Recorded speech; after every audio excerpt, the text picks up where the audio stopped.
Hi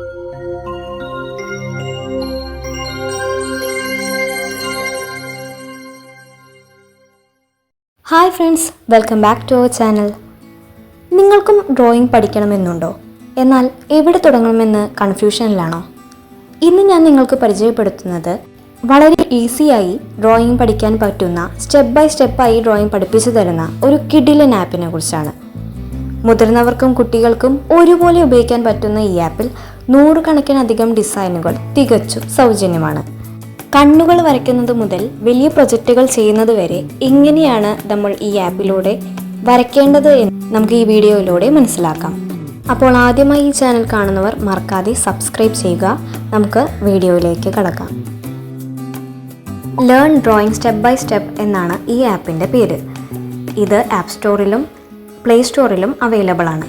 ഇനി എങ്ങനെയാണ് ഈ ആപ്പ് വർക്ക് ചെയ്യുന്നതെന്ന് നോക്കാം. ആപ്പ് ഓപ്പൺ ചെയ്യുമ്പോൾ ഇതായിരിക്കും ആദ്യം വരുന്ന ഇൻ്റർഫേസ്. ഇവിടെ ധാരാളം ഡിസൈനുകൾ നമുക്ക് വരയ്ക്കാനായിട്ട് ലഭിക്കുന്നതാണ്.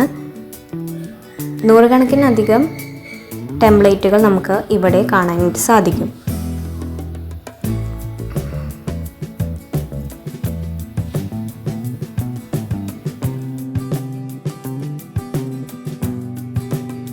നമുക്കിനി ഒരു ചിത്രം എങ്ങനെ ഇതിലൂടെ വരയ്ക്കാമെന്ന് നോക്കാം. ഞാൻ ആദ്യം കാണുന്ന ഡ്രോ വോൾഫ് എന്ന ചിത്രം തിരഞ്ഞെടുക്കുകയാണ്. ഇപ്പോൾ നിങ്ങൾ കാണുന്നത് പോലെ തന്നെ വോൾഫിൻ്റെ ചിത്രം വരയ്ക്കാൻ തുടങ്ങുന്നതിന് മുമ്പ് അതിനാവശ്യമായിരിക്കുന്ന കാര്യങ്ങൾ എന്തൊക്കെയാണ് ശ്രദ്ധിക്കേണ്ടതെന്ന് അവർ സ്ക്രീനിൽ എഴുതി തന്നിട്ടുണ്ട്. ഇനി നമ്മൾ താഴെ കാണുന്ന സ്റ്റാർട്ട് എന്ന ബട്ടൺ അമർത്തുകയാണെങ്കിൽ നമുക്ക് സ്റ്റെപ്പ് ബൈ സ്റ്റെപ്പായി ഇത് വരയ്ക്കാൻ പഠിക്കാം. അപ്പോൾ ഞാൻ സ്റ്റാർട്ട് നിൽക്കുകയാണ്. അപ്പോൾ ചെറിയ പരസ്യം വരും, അത് ഇടയ്ക്കിടയ്ക്ക് വരുന്നതായിരിക്കും. പക്ഷെ നമ്മളത് കണ്ടു കഴിഞ്ഞാൽ നമുക്ക് വീണ്ടും ഇതിലേക്ക് തിരിച്ചു വരാം. അപ്പോൾ നിങ്ങൾ കാണുന്നത് പോലെ തന്നെ ഓരോ സ്റ്റെപ്പായിട്ട് നമുക്ക് വരയ്ക്കാനായിട്ട് ഇതിൽ സാധിക്കും. ആദ്യം ഒരു സർക്കിൾ വരയ്ക്കുന്നു, പിന്നെ വരയ്ക്കേണ്ട കാര്യങ്ങൾ എഴുതുന്നു. സൈഡിലേക്ക് നമ്മൾ സ്ക്രോൾ ചെയ്യുന്തോറും പിന്നീട് വരയ്ക്കേണ്ടത് എന്താണെന്ന് അവർ കാണിച്ചു തരുന്നുണ്ട്. ഇപ്പോൾ ഓരോ സ്റ്റെപ്പായി ഈ വോൾഫിന് വരയ്ക്കേണ്ടത് എങ്ങനെയാണെന്ന് കാണിച്ചു തരികയും ഒപ്പം താഴെ എഴുതി തരികയും ചെയ്യുന്നുണ്ട്. ഏതൊക്കെ പെൻസിൽ യൂസ് ചെയ്യണം, എന്തൊക്കെയാണ് ശ്രദ്ധിക്കേണ്ടതെന്ന് എഴുതി തരുന്നുണ്ട്. ഇങ്ങനെ അവസാനമായിട്ട് ഈ ചിത്രം പൂർത്തിയാക്കിയിരിക്കുന്നു. ഇങ്ങനെയാണ് ഓരോ ചിത്രവും വരയ്ക്കാൻ ഇവർ കാണിച്ചു തരുന്നത്. അടുത്ത ചിത്രത്തിലേക്ക് പോകാം നമുക്ക്. ഇനി മറ്റൊരു ചിത്രം വരയ്ക്കാൻ നോക്കുകയാണ്. ഞാനിപ്പോൾ ഇവിടെ ഡേസി പൂവിനെ വരയ്ക്കാനായിട്ട് നോക്കുകയാണ്. വീണ്ടും ഞാൻ ആ ചിത്രം തിരഞ്ഞെടുത്തു. വീണ്ടും സൈഡിലേക്ക് നമ്മൾ സ്ക്രോൾ ചെയ്യുന്തോറും അതെങ്ങനെയാണ് സ്റ്റെപ്പായിട്ട് വരയ്ക്കേണ്ടതെന്ന് അവർ കാണിച്ചു തരുന്നുണ്ട്, എഴുതിയും തരുന്നുണ്ട്. ഇങ്ങനെ നിങ്ങൾക്ക് സ്റ്റെപ്പായിട്ട് നമ്മൾ വരച്ച് ഇങ്ങനെ ഈ ഫ്ലവറും ബാക്കി ചിത്രങ്ങളൊക്കെ കംപ്ലീറ്റ് ചെയ്യാൻ സാധിക്കും. ആപ്പിനിടയ്ക്ക് ആഡ്സ് വരും, പക്ഷേ നിങ്ങളത് കണ്ടു തീർത്താൽ വീണ്ടും നിങ്ങൾക്ക് തുടരാനായിട്ട് സാധിക്കും. എന്താ ഇപ്പോൾ അവിടെ പൂവ് കംപ്ലീറ്റ് ആയിരിക്കുന്നു. ഇനി നമുക്ക് ഇതിൻ്റെ മെയിൻ ഭാഗമായിട്ടുള്ള ഹ്യൂമൻ ഡ്രോയിങ്സിലേക്ക് നമ്മൾ ചെല്ലുകയാണ്. ഇവിടെ നമുക്ക് കണ്ണും മൂക്കും ചെവിയും കാതും അങ്ങനെ എല്ലാ ഹ്യൂമൻ പാർട്സും വരയ്ക്കാനായിട്ട് പഠിപ്പിക്കുന്നുണ്ട്. ഇവിടെ പക്ഷേ കുറച്ച് റെസ്ട്രിക്ഷൻസ് ഉണ്ട്. ചില വരയ്ക്കാനുള്ള കണ്ടൻറ്റുകൾ ലോക്കഡായിട്ട് കിടക്കും. അവിടെ നമ്മൾ പർച്ചേസ് ചെയ്താൽ മാത്രമേ നമുക്കത് ഉപയോഗിക്കാനായിട്ട് സാധിക്കുള്ളൂ. ഒരു മീഡിയം ലെവൽ വരെ നമുക്ക് ഈ ഹ്യൂമൻ പാർട്സ് ഡ്രോ ചെയ്യാനായിട്ട് ഇവിടെ പഠിപ്പിച്ചു തരും. ഇങ്ങനെ ധാരാളം ഭാഗങ്ങൾ നമുക്ക് ഇവിടെ പഠിക്കാനായിട്ടുണ്ട്. ഇതൊക്കെ പർച്ചേസ് ചെയ്താൽ മാത്രമേ നമുക്ക് ഉപയോഗിക്കാൻ പറ്റുള്ളൂ. പക്ഷേ ഇതിൽ ഫ്രീ ആയിട്ടുള്ള ചില കാര്യങ്ങൾ നമുക്ക് നോക്കാം.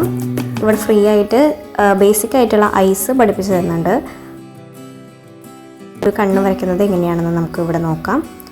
ഞാനിപ്പോൾ ഈ ചിത്രം സെലക്ട് ചെയ്യുകയാണ്. സ്റ്റാർട്ട് അമർത്തി എങ്ങനെയാണ് ഒരു കണ്ണ് വരയ്ക്കേണ്ടത് എന്ന് ഇവിടെ എഴുതിയിട്ടുണ്ട്. ഇങ്ങനെയാണ് അവസാനമായിട്ട് ഈ കണ്ണ് വരയ്ക്കേണ്ടത്.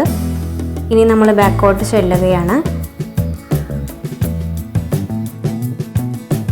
ബിഗിനേഴ്സിന് പറ്റിയ കണ്ണായിരുന്നു. ഇനി നമ്മൾ നോക്കാൻ പോകുന്നത് കുറച്ചും കൂടിയും അഡ്വാൻസ്ഡ് ആയിട്ട് മീഡിയം ലെവലുള്ളവർക്കുള്ള കണ്ണാണ്. അതാണിപ്പോൾ ഈ കാണുന്നത്.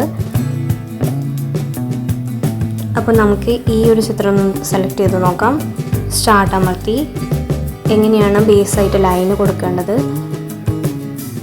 അതിനുശേഷം എന്തൊക്കെയാണ് മാറ്റങ്ങൾ വരുത്തേണ്ടത്, ഷെയ്ഡ് ചെയ്യേണ്ടത് എങ്ങനെയാണെന്ന് എഴുതിയിട്ടുണ്ട്. ഷെയ്ഡ് ചെയ്തിട്ട് എവിടെയൊക്കെയാണ് ഡാർക്ക് ഏരിയാസ് വരുന്നത്, ഹൈലൈറ്റ് ചെയ്യേണ്ട ഏതാണെന്നൊക്കെ എഴുതിയിട്ടുണ്ട്. അങ്ങനെ ഈ കണ്ണ് കംപ്ലീറ്റ് ആയി. ഇനി നമുക്ക് ബാക്കോട്ട് ചെല്ലാം. അപ്പോൾ ഇതൊക്കെയാണ് നമ്മുടെ ഹ്യൂമൻ ഡ്രോയിങ്സ് ഭാഗത്തിൽ വരുന്നത്. ഇനി നമ്മൾ ഈ മെയിൻ ഇൻ്റർഫേസിലേക്ക് ചെല്ലുകയാണെങ്കിൽ താഴോട്ട് ചെല്ലുമ്പോൾ ലോക്ക്ഡ് കണ്ടൻറ്റ് എന്ന് എഴുതിയിട്ടുണ്ടാകും. പക്ഷേ പേടിക്കേണ്ട, അത് നമുക്ക് ഉപയോഗിക്കാനായിട്ട് സാധിക്കും. ഈ ലോക്ക്ഡ് കണ്ടൻറ്റിൽ ഏതെങ്കിലും ചിത്രം വരയ്ക്കാൻ ആഗ്രഹിക്കുന്നുണ്ടെങ്കിൽ അതൊന്ന് ക്ലിക്ക് ചെയ്താൽ നമുക്ക് വ്യൂ ആഡ് എന്ന് പറഞ്ഞ് ഒരു മെസ്സേജ് വരും. മെസ്സേജ് ക്ലിക്ക് ചെയ്ത് ആഡ് വാച്ച് ചെയ്ത ശേഷം നമുക്ക് അത് ഫ്രീ ആയിട്ട് വീണ്ടും യൂസ് ചെയ്യാൻ പറ്റും. പിന്നെ ആഡ് കാണേണ്ട ആവശ്യമില്ല. ആ ഒരു ചിത്രം സെലക്ട് ചെയ്ത് വ്യൂ ആഡ് കണ്ടാൽ പിന്നെ നമുക്ക് ആ ചിത്രം വരയ്ക്കാനായിട്ട് പഠിക്കാം. അങ്ങനെ തന്നെയാണ് ബാക്കി എല്ലാ ഇമേജസിനും നമ്മളിങ്ങനെ വ്യൂ ആഡ് ചെയ്താൽ നമുക്ക് പിന്നെ യൂസ് ചെയ്യാനായിട്ട് സാധിക്കും. ഇപ്പോൾ ഈ കാണുന്ന ലോക്ക്ഡ് കണ്ടൻ്റ് എല്ലാം നമുക്ക് യൂസ് ചെയ്യാം. ഇനി നമുക്ക് വീണ്ടും തിരിച്ചു വരികയാണ്. അപ്പോൾ നമുക്ക് ഇവിടെ സൈഡിലായിട്ടൊരു ബ്രഷ് ബട്ടൺ കാണാം. ഈ ബ്രഷ് ബട്ടൺ അമർത്തിയതിനു ശേഷം നമുക്കിവിടെ നമ്മുടെ ആവശ്യാനുസരത്തിന് നമുക്ക് ചിത്രങ്ങൾ വരച്ച് പഠിക്കാനുള്ള ഇടമാണിത്. ഇവിടെ നമുക്ക് കുട്ടികൾക്ക് മുതിർന്നവർക്ക് ആർക്ക് വേണമെങ്കിലും ഇവിടെ നമ്മുടെ ഇഷ്ടാനുസരണം വരച്ച് പഠിക്കാം. ഈ ആപ്പിൽ വരച്ച കാര്യങ്ങൾ പഠിക്കാനും ഒക്കെ ഇത് യൂസ് ചെയ്യാം. ഇനി ഡിലീറ്റ് ബട്ടൺ ഞെക്കിയാൽ അത് ഡിലീറ്റ് ആവും. അങ്ങനെ നമ്മൾ ഈ ആപ്പിനെ കുറിച്ച് ഇവിടെ കണ്ടു കഴിഞ്ഞു. ഇതാണ് ഈ ആപ്പിൻ്റെ പ്രത്യേകത. നമുക്ക് ധാരാളം കണ്ടൻറ്റുകൾ ഫ്രീ ആയിട്ട് യൂസ് ചെയ്യാം. നമുക്ക് ഒരു ഡ്രോയിങ് ക്ലാസ്സിനോ ഒന്നിനും പോകേണ്ട ആവശ്യമില്ല. എല്ലാം നമുക്ക് ഈ ആപ്പിൽ ഫ്രീ ആയിട്ട് പഠിക്കാനായിട്ട് സാധിക്കും. നിങ്ങൾ ഈ ആപ്പ് എന്തായാലും ട്രൈ ചെയ്യണം. ഒപ്പം അഭിപ്രായങ്ങൾ കമൻറ്റ് ബോക്സിൽ രേഖപ്പെടുത്തുകയും വേണം. അടുത്തൊരു ഇൻഫോർമേറ്റീവ് വീഡിയോ ആയിട്ട് വീണ്ടും വരാം. അപ്പോൾ അതുവരേക്കും ബൈ.